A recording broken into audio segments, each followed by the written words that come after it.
He enters the arena through a riot of pale gowns, police called across silver gauze, altogether tramplings, beatdowns, chokeouts, one-sided matters, and, in parentheses, the rules of fullness.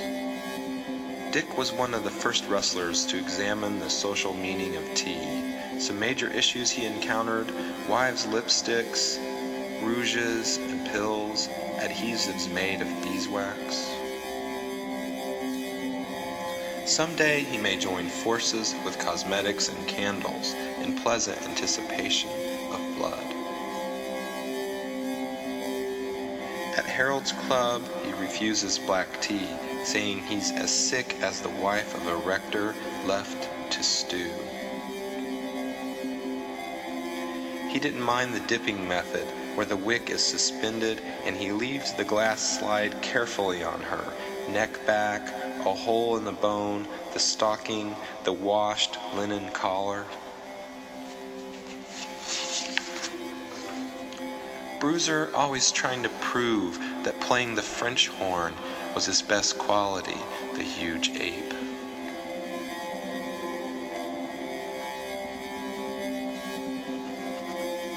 It just means making it twice, experiencing violent succession and depression, hospital injuries, the necessary equipment to weigh the pro wrestler's genteel pipe. He won't mind being sweetened for the religious ceremony, his meats destined for bigger things than the fast food Christ ate. My childhood idol's wife is ice on the upper lake. She brushes dark lacquer below her eyes.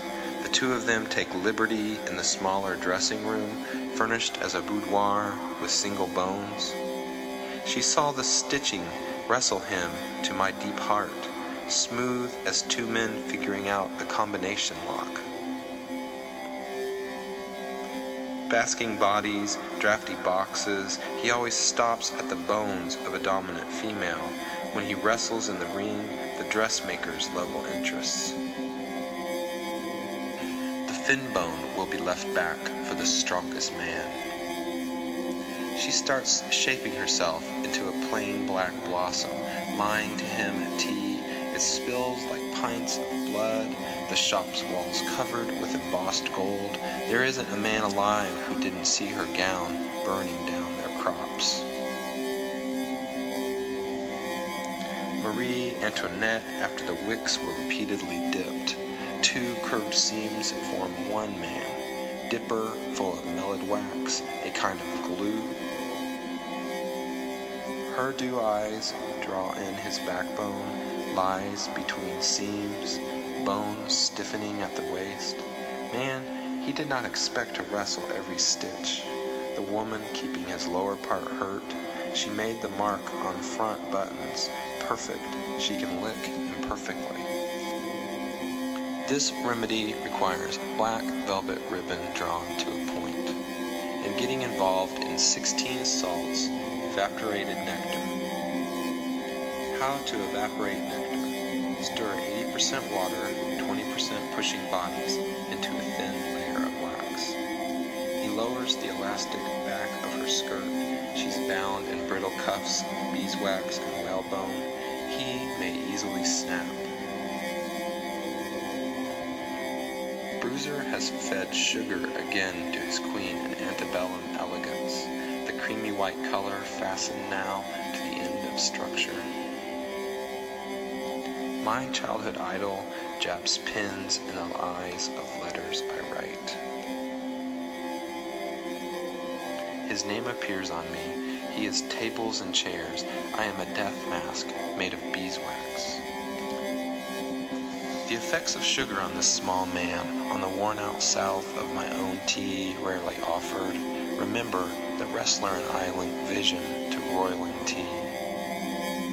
Lotions, cold creams, ointments, leather polish, ironing wax covered our bodies thin like buttons sewn into the lining. Rushed through the house tongue to tongue, polishing the undersides of our abdomens. He possessed me like strips of whalebone cutting into a caged lion, punches crushed and scraped smooth through little holes, pierced in each arm hanging outward from his frame. His shoulders shrug off the best things I suffer. My childhood idol comes complete with God in a pool of, oh, you look so good. I pore over the length and fold of him. He's happy to know people like me still remember him as punishment. He growls at my moist wings, finding medicine and metaphor. He is dwindling in importance, retreating into the story of making tea to kill the bitter taste of opium. He is 62 and uncontrollable, with a knot at the breast. His pin-up emotion outlined in 3 little cowboys who sign autographs on screens and paper cups. Don't despair. Then, men like him wore cased steel heels, 1 foot to worship, 1 foot protected by shields. He bought satin in sets of 12. He hoped for insects in good bone lining. Most of his losses were divided into silk, drenched in temper. He wanted wounds below the waist made as carefully as a rented colony of bees. Until he died, nobody could do anything for him. He wanted horsehair suits. He touched edge bones. I saw him once, sitting out by the pool.